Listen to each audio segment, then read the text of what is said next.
Au nom du Père et du Fils et du Saint-Esprit, la grâce de Jésus notre Seigneur, l'amour de Dieu le Père et la communion de l'Esprit Saint soient toujours avec vous. Bonjour à toutes et à tous. Nous entrons déjà dans la deuxième semaine du temps ordinaire.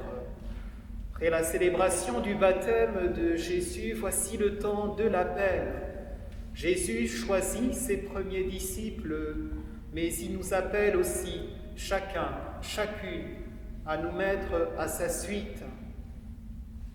Cette année, durant l'année B, où nous lisons l'Évangile selon saint Marc, aujourd'hui ce sera un passage de saint Jean, mais les prochaines fois ce sera souvent l'Évangile selon saint Marc. C'est une année où nous réfléchissons vraiment sur les enjeux d'être disciples, de se laisser appeler par le Seigneur.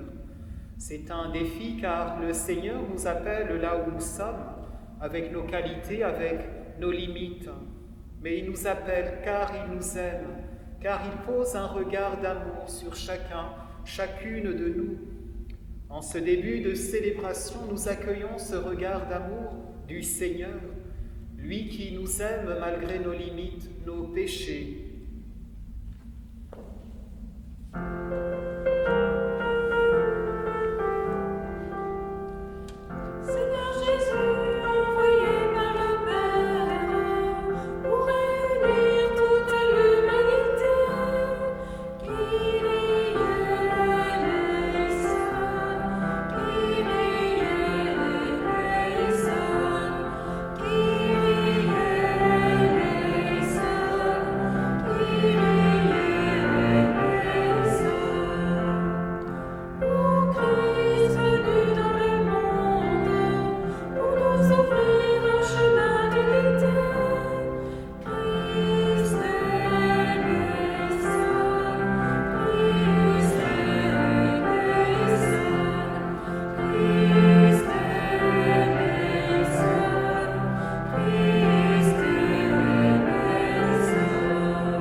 Dieu Tout-Puissant nous fasse miséricorde, qu'il nous pardonne nos péchés et nous conduise à la vie éternelle. Amen. Nous chantons la gloire du Seigneur.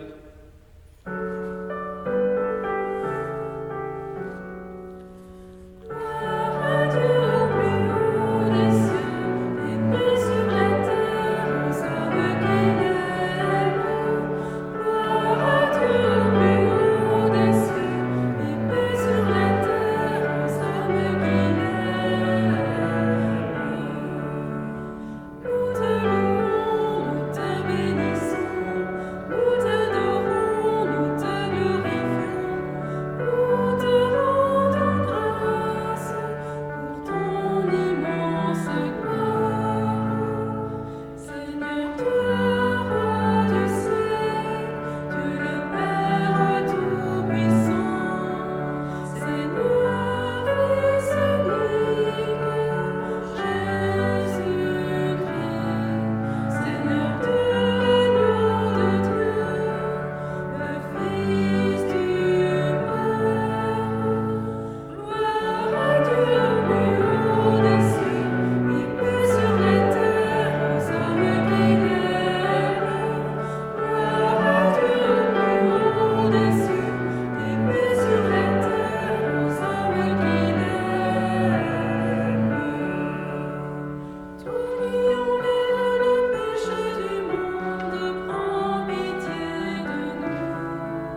Tout-Puissant, qui régit l'univers du ciel et de la terre, exauce en ta bonté les prières de ton peuple et fais à notre temps la grâce de la paix par Jésus-Christ ton Fils, notre Seigneur et notre Dieu, qui vit et règne avec toi et le Saint-Esprit, maintenant et pour les siècles des siècles. Amen.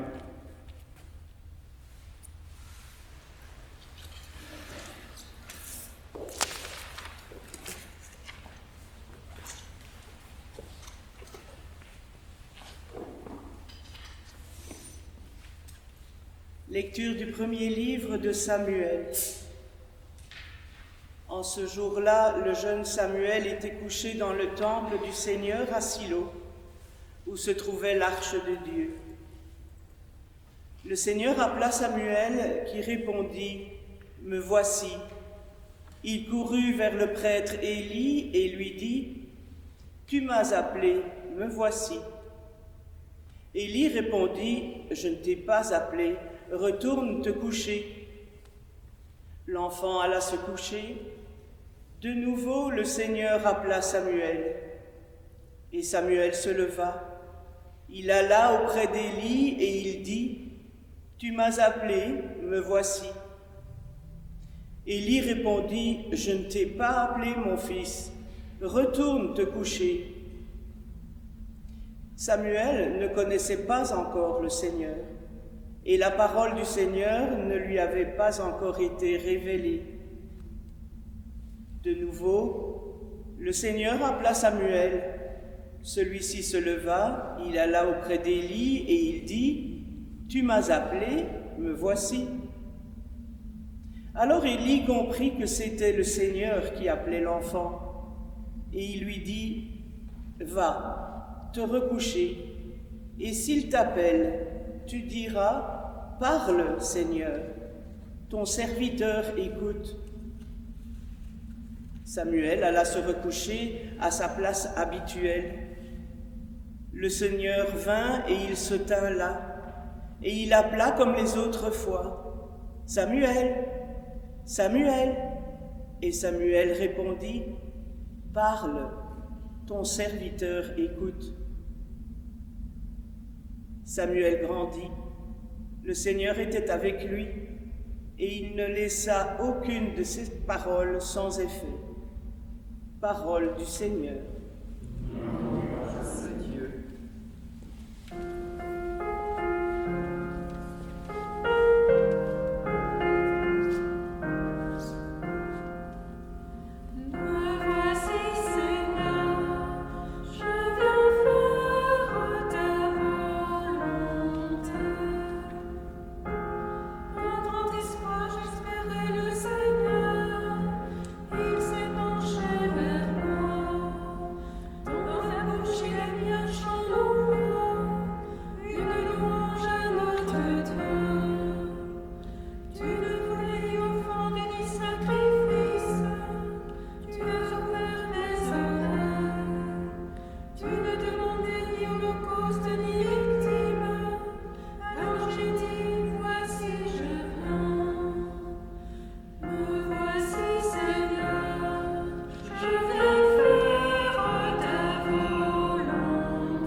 Lecture de la première lettre de Saint Paul, apôtre aux Corinthiens. Frères, le corps n'est pas pour la débauche, il est pour le Seigneur, et le Seigneur est pour le corps. Et Dieu, par sa puissance, a ressuscité le Seigneur, et il nous ressuscitera, nous aussi. Ne le savez-vous pas? Vos corps sont les membres du Christ. Celui qui s'unit au Seigneur ne fait avec lui qu'un seul esprit. Fuyez la débauche. Tous les péchés que l'homme peut commettre sont extérieurs à son corps. Mais l'homme qui se livre à la débauche commet un péché contre son propre corps. Ne le savez-vous pas? Votre corps est un sanctuaire de l'Esprit Saint, lui qui est en vous et que vous avez reçu de Dieu. Vous ne vous appartenez plus à vous-même, car vous avez été achetés à grand prix. Rendez donc gloire à Dieu dans vos corps. Parole du Seigneur. Grâce à Dieu.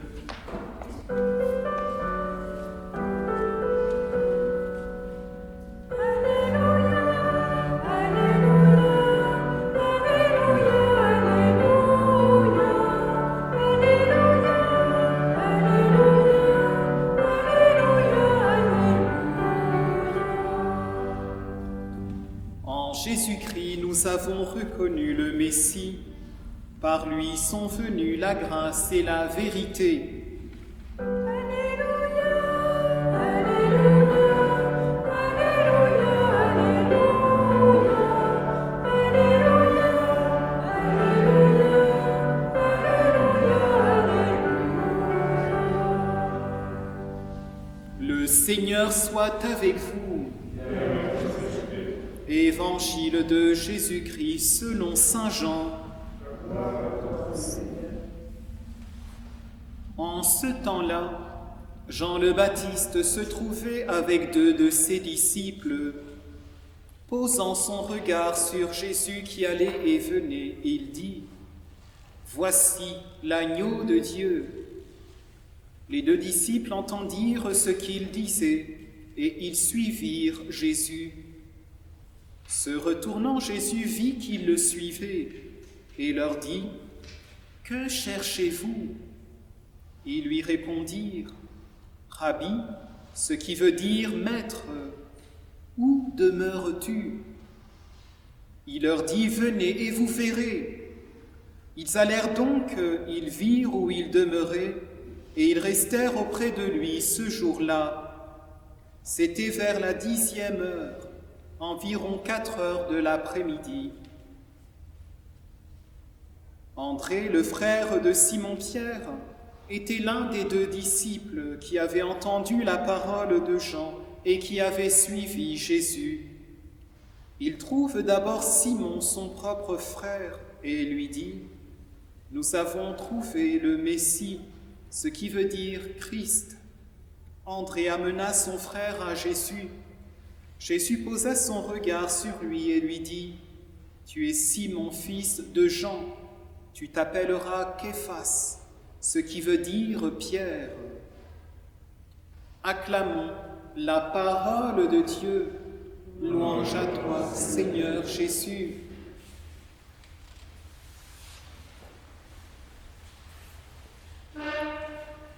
Frères et sœurs en Christ, je le disais au début de la célébration, nous avons, dimanche passé, célébré le baptême du Seigneur. Ce baptême dans les évangiles inaugure la mission de prédication et de guérison du Christ. Passons souvent dans les évangiles des récits de l'enfance à ce moment du baptême où Jésus adulte commence sa mission d'enseignement et de guérison.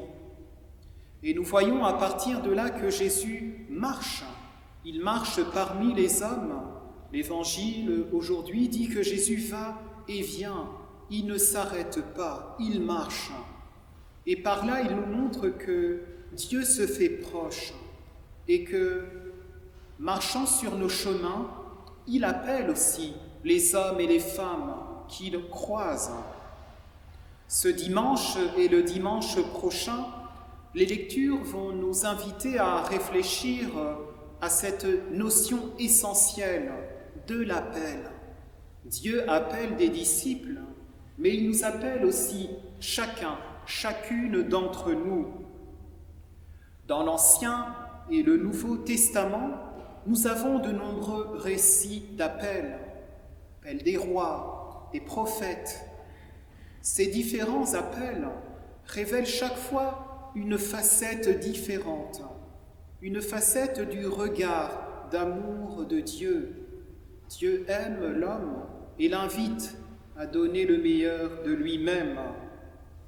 Et nous voyons dans la Bible que ce regard de Dieu, ce regard posé sur des hommes et des femmes, pourtant comme nous, pécheurs avec leurs limites, avec leurs défauts et leurs qualités, ce regard n'est pas vraiment comme celui des hommes.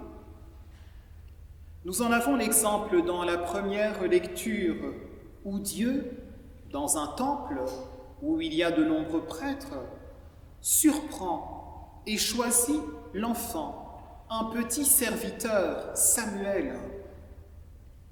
Samuel, donc, serviteur, avait été confié par ses parents au temple.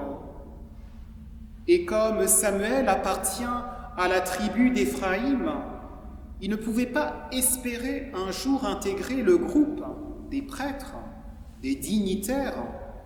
En tant que serviteur et membre de la tribu d'Éphraïm, il ne pouvait pas intégrer ce groupe qui venait d'une tribu particulière, la tribu de Lévi.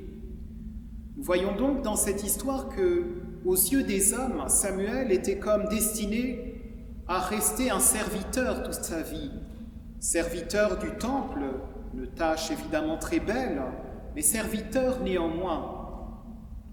Et pourtant, aux yeux de Dieu, ce jeune Samuel, ce jeune serviteur, avait une valeur plus grande. Et il sera le juge, il sera le prophète, il sera une personnalité importante de l'histoire d'Israël. La lecture également nous laisse entrevoir la difficulté de ce jeune Samuel à discerner l'appel de Dieu, à comprendre qu'il est appelé à plus que ses tâches de serviteur. À 3 reprises, Dieu appelle « Samuel, Samuel ». Mais l'enfant croit être appelé pour réaliser ses tâches habituelles de serviteur. C'est un serviteur dans le temple, s'il est appelé, c'est que un prêtre attend quelque chose de lui. Nous voyons là quelque chose de très intéressant, une difficulté pour Samuel à se voir autrement que dans sa qualité de serviteur. Et cette difficulté peut être aussi la nôtre, lorsque nous avons du mal à discerner les nouveaux horizons vers lesquels l'appel de Dieu nous entraîne. Nous avons du mal à nous voir autrement que les cases dans lesquelles la société nous range. Or, l'appel de Dieu est une invitation à poser sur nous-mêmes un regard neuf, nous voir comme Dieu nous voit. Nous nous regardons d'une nouvelle manière afin de découvrir l'incroyable potentiel que le Seigneur voit en nous. Difficulté ici dans la première lecture, mais que Samuel va petit à petit apprendre à comprendre. Nous voyons aussi une autre difficulté dans ce passage. Samuel, appelé par Dieu, même s'il a entendu l'appel de Dieu, mais après, il a aussi un peu de mal à accepter la nouvelle vocation qu'il va recevoir. Nous connaissons bien le passage qui a été lu en première lecture. Il se termine avec Samuel qui invite Dieu à parler, « Parle, ton serviteur écoute ». Mais nous connaissons bien moins la suite. C'est un passage que nous ne lisons jamais le dimanche. Et pourtant, c'est très intéressant parce qu'il nous est dit que donc, Dieu, qui a désormais l'attention de Samuel, va lui donner une mission. Et cette mission n'est pas du tout facile, parce que Samuel est invité à dire au prêtre Élie, donc au grand, à son patron, il est invité à lui livrer un message terrible, que les 2 fils d'Élie, Ophni et Phinéas, vont être jugés pour leurs nombreux méfaits. Et ce jugement intervient parce que le prêtre Élie a fait preuve de laxisme, qu'il a laissé ses fils s'enfoncer dans le mal, et donc ils vont être punis. Et c'est Samuel, le jeune Samuel, qui est censé transmettre ce message terrible, un message difficile à faire passer, mais qui nous montre aussi parfois la vocation de celui qui a reçu l'appel de Dieu, c'est d'aller à contre-courant, de donner un message que les gens ne sont pas forcément prêts à entendre. Nous avons là aussi comme un avertissement au sujet de notre difficulté à assumer l'appel de Dieu dans un monde dont les valeurs sont le plus souvent contraires à la foi. Accepter l'appel de Dieu, c'est accepter aussi de dire à nos contemporains ce qu'ils ne veulent pas entendre. Et cela aussi demande beaucoup de discernement. Dieu nous appelle donc. Il nous appelle même si nous sommes petits. Il nous appelle à livrer un message parfois difficile à faire entendre dans le monde. Il nous appelle parce que Dieu voit notre cœur et sait que nous avons beaucoup plus de ressources que nous croyons. Dans l'Évangile, nous voyons ce regard bienveillant de Dieu sur l'humanité en Jésus. Jésus montre le regard bienveillant de Dieu lorsqu'il appelle ses disciples. Nous l'avons entendu dans l'Évangile, quand Jésus appelle, c'est une invitation à grandir aussi. Il voit ce qu'est l'homme et il invite aussi à grandir. Et c'est aussi tout ce symbolisme du changement de nom. Simon devient Pierre, devient le roc, devient solide. Et nous savons bien, à travers l'histoire de Pierre, qui avait aussi ses fragilités, mais ce nom devra être comme quelque chose, comme un programme de vie. Il devra apprendre à devenir solide, à ne pas seulement se contenter de dire de grandes paroles, mais aussi à poser des gestes forts. L'appel de Dieu, une invitation à grandir, une invitation à se regarder avec bienveillance, poser un regard positif sur soi-même, mais aussi sur le monde.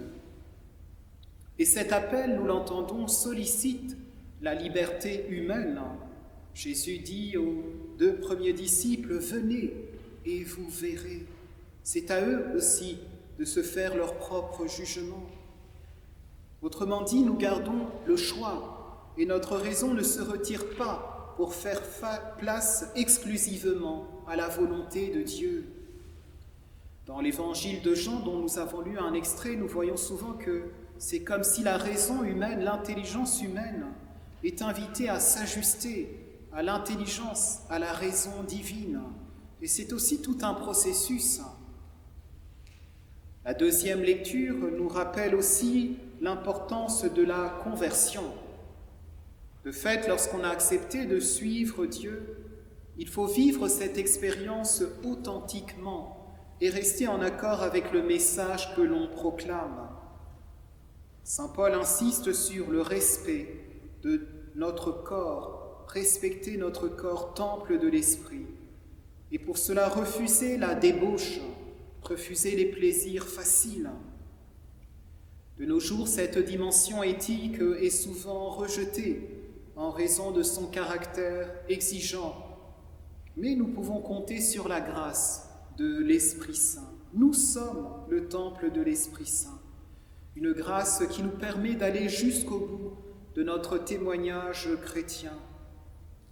Puissions-nous donc aujourd'hui encore laisser l'appel de Dieu résonner dans notre cœur, un appel à grandir, un appel à partager au monde la lumière de l'Évangile, même lorsque dans le monde il y a tant de ténèbres.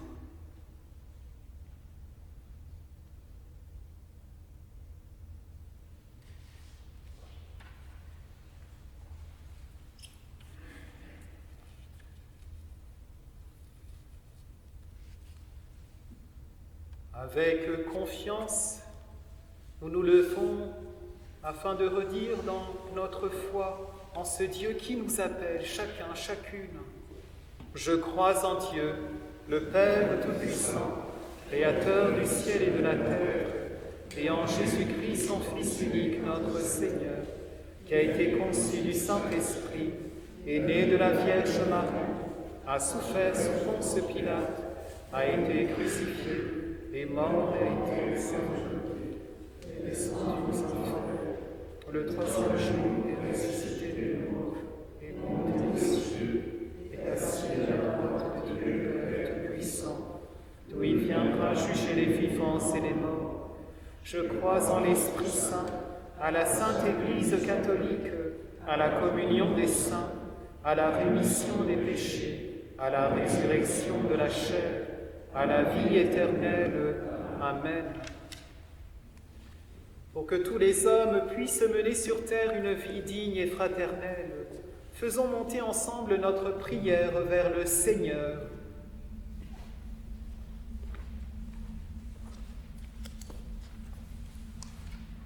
Parle, Seigneur, ton serviteur écoute, pour que nous ayons le goût d'écouter ta parole et de la mettre en pratique. Seigneur, nous te prions.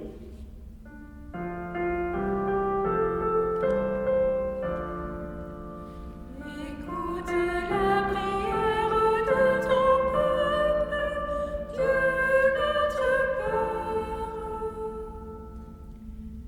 Me voici, Seigneur, je viens faire ta volonté, pour que nous soyons toujours disponibles à faire ta volonté, en étant attentifs à ceux qui sont dans le besoin. Seigneur, nous te prions. Écoute la prière de ton peuple, Dieu notre Père. Nos corps sont les membres du Christ.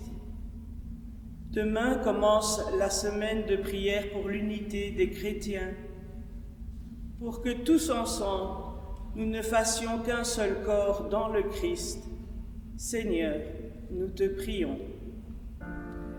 Écoute la prière de ton peuple, Dieu notre Père. Jean-Baptiste dit « Voici l'agneau de Dieu ». Et André dit « Nous avons trouvé le Messie ». Pour qu'à leur exemple, nous conduisions des frères à Jésus grâce à notre témoignage. Seigneur, nous te prions. Écoute la prière de ton peuple, Dieu notre Père. Pour notre communauté, qu'en ce temps de pandémie et d'éloignement physique, nous gardions l'espérance et soyons inventifs pour rester en contact avec les membres de la paroisse. Seigneur, nous te prions. Écoute la prière de ton peuple, Dieu notre Père. Écoute, Seigneur, les prières que tu inspires toi-même à ton Église, et dans ta bonté daigne les exaucer par Jésus le Christ, notre Seigneur. Amen. Qui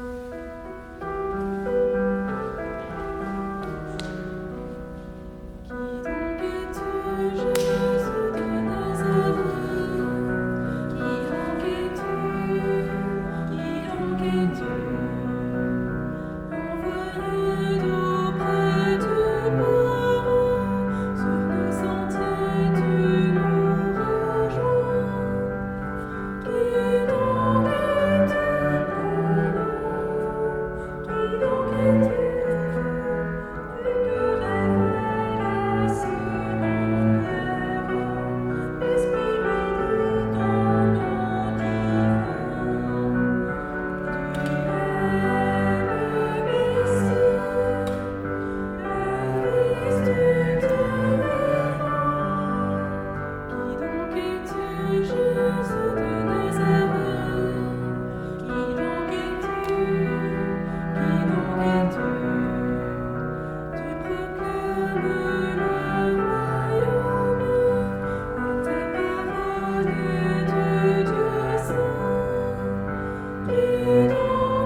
sacrifice de toute l'Église.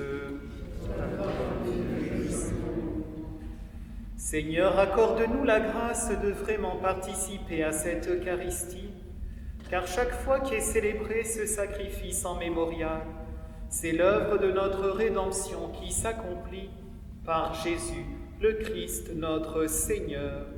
Amen. Le Seigneur soit avec vous. Élevons notre cœur. Rendons grâce au Seigneur notre Dieu. Vraiment, il est juste et bon de te rendre gloire, de t'offrir notre action de grâce toujours et en tout lieu. À toi, Père très saint, Maître du ciel et de la terre, par notre Seigneur Jésus le Christ. Nous te rendons grâce, Dieu saint et fort, par ton Verbe tu as créé le monde, et par lui tu gouvernes toutes choses avec justice.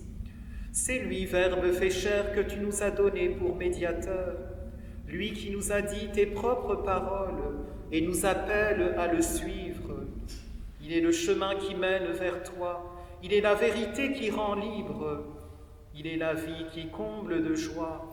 Et c'est par lui, ton Fils bien-aimé, que tu rassembles en une seule famille des hommes si divers, créés pour la gloire de ton nom, rachetés par le sang de la croix et marqués du sceau de ton esprit. C'est pourquoi, dès maintenant et pour l'éternité, nous célébrons ta gloire avec tous les anges du ciel, et dans la joie nous chantons et proclamons.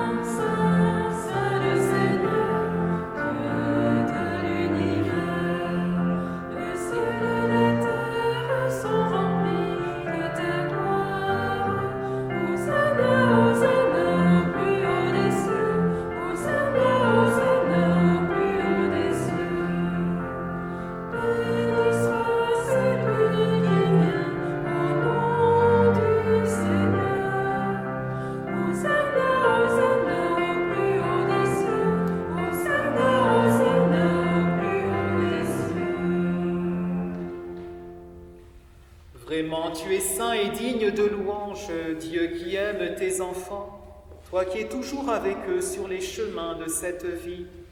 Vraiment, ton Fils Jésus est béni, lui qui se tient au milieu de nous quand nous sommes réunis en son nom. Comme autrefois pour ses disciples, il nous ouvre les Écritures et nous partage le pain. Maintenant donc, Père de toute grâce, nous t'en prions, envoie ton Esprit Saint, afin qu'il sanctifie nos offrandes, que ce pain et ce vin deviennent pour nous le corps et le sang du Christ, notre Seigneur. La veille de sa passion, la nuit de la dernière scène, il prit le pain, il rendit grâce, il le rompit et le donna à ses disciples en disant : « Prenez et mangez-en tous, ceci est mon corps livré pour vous. »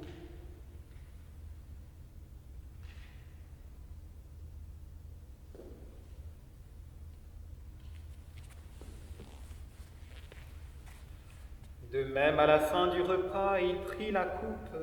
De nouveau, il rendit grâce et la donna à ses disciples en disant : « Prenez et buvez-en tous, car ceci est la coupe de mon sang, le sang de l'alliance nouvelle et éternelle, qui sera versé pour vous et pour la multitude en rémission des péchés.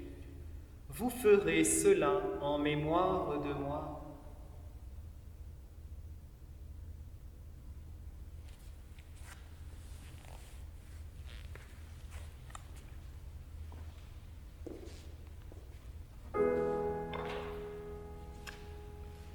Proclamons le mystère de la foi.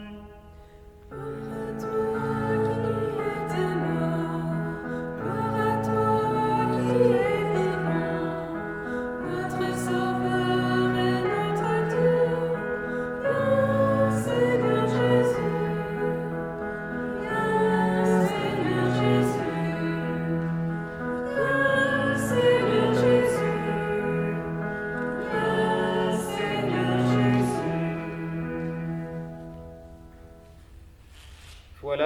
toi, Père très saint, faisant ici mémoire de ton Fils, le Christ, notre Sauveur, que tu as conduit par la passion et la mort sur la croix, à la gloire de la résurrection, pour qu'il siège à ta droite, nous annonçons ton œuvre de grâce jusqu'au jour où il viendra.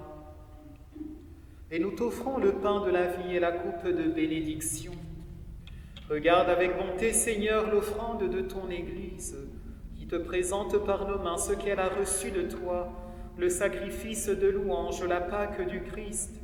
Que la force de ton esprit fasse de nous dès maintenant et pour toujours les membres de ton Fils ressuscité par notre communion à son corps et à son sang.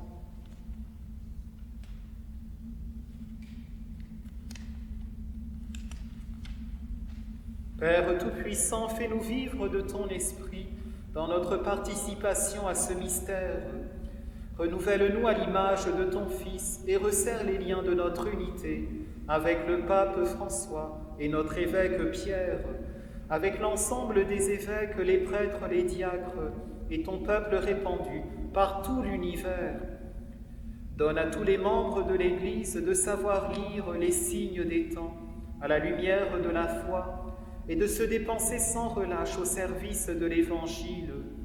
Rends-nous attentifs aux besoins de tous, afin que, partageant leurs tristesses et leurs angoisses, leurs espérances et leurs joies, nous leur annoncions fidèlement la bonne nouvelle du salut et progressions avec eux sur le chemin de ton royaume. Souviens-toi de nos frères et de nos sœurs qui se sont endormis dans la paix du Christ et de tous les morts dont toi seul connais la foi.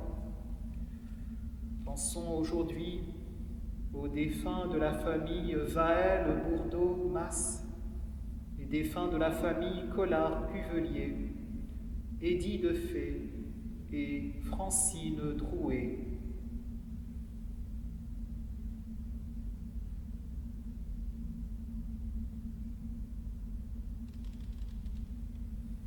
Donne-leur, Seigneur, de contempler la clarté de ton visage et conduis-les par la résurrection à la plénitude de la vie. Et lorsque prendra fin notre pèlerinage sur la terre, accueille-nous dans la demeure où nous vivrons près de toi pour toujours, en union avec la Vierge Marie, la bienheureuse Mère de Dieu, avec Saint Joseph, son époux, les apôtres, les martyrs, Saint Philippe et tous les saints du ciel. Nous pourrons alors te louer sans fin et magnifier ton nom par Jésus le Christ, ton Fils bien-aimé. Par lui, avec lui et en lui, à toi, Dieu le Père Tout-Puissant, dans l'unité du Saint-Esprit, tout honneur et toute gloire pour les siècles des siècles. Amen. Comme nous l'avons appris du Sauveur et selon son commandement, nous osons dire avec confiance: Notre Père qui es aux cieux, que ton nom soit sanctifié, que ton règne vienne, que ta volonté soit faite sur la terre comme au ciel. Donne-nous aujourd'hui notre pain de ce jour.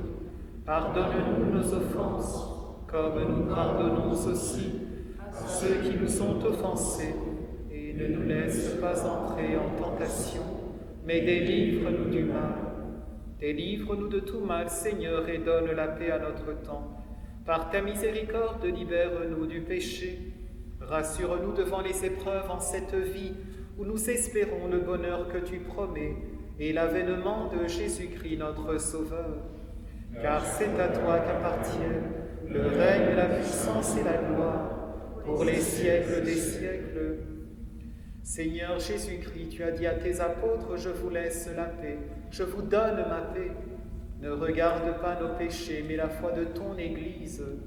Pour que ta volonté s'accomplisse, donne-lui toujours cette paix et conduis-la vers l'unité parfaite, toi qui règnes pour les siècles des siècles. Amen. Que la paix du Seigneur soit toujours avec vous. Amen. La paix du Christ. Donne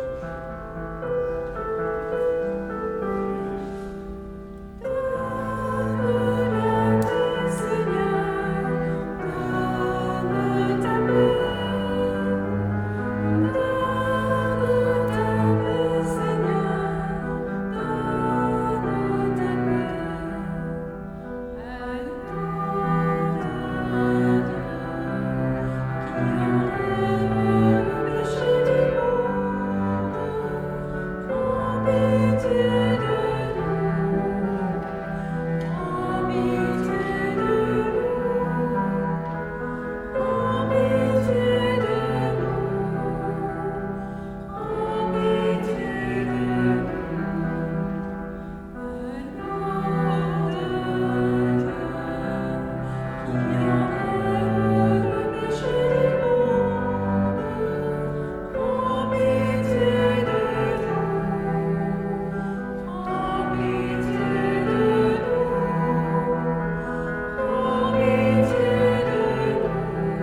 repas du Seigneur, voici l'agneau de Dieu qui enlève le péché du monde. Seigneur, je ne suis pas digne de te recevoir, mais dis seulement une parole et je serai guéri.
Le silence, nous laissons l'appel de Dieu résonner en nos cœurs. Que cet appel nous permette de voir à quel point nous avons un potentiel énorme. N'ayons pas peur parfois d'aller à contre-courant des valeurs de ce monde afin de rayonner de la présence de l'Évangile.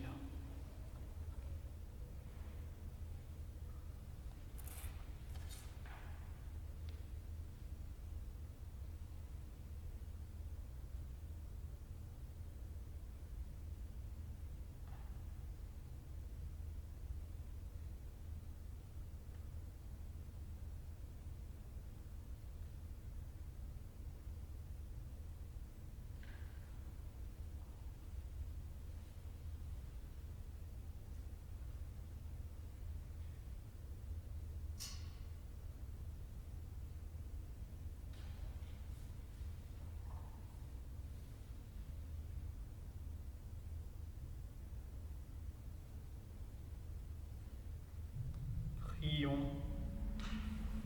Pénètre-nous, Seigneur, de ton esprit de charité, afin que soient unis par ton amour ceux que tu as nourris d'un même pain, par Jésus le Christ, notre Seigneur. Amen.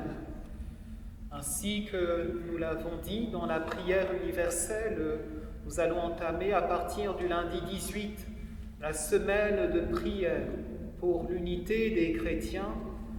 Raison des circonstances de cette année, des circonstances de pandémie, il n'y aura pas les rendez-vous habituels écuméniques, mais je vous invite vraiment à prier pour cette intention. Nous voyons surtout dans ce contexte que nous sommes tous vulnérables, que l'on soit catholique, orthodoxe, protestant et même les gens d'autres religions, et donc pouvoir prier pour notre unité, c'est quelque chose d'essentiel.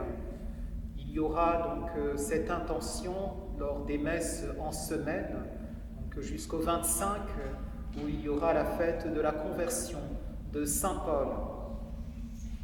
Donc prions tous ensemble pour l'unité de tous les disciples, de tous ceux et celles qui sont appelés par le Christ. Le Seigneur soit avec vous. Que Dieu Tout-Puissant vous bénisse, le Père, le Fils et le Saint-Esprit. Allez dans la paix et la joie du Seigneur. Bon dimanche et bonne semaine.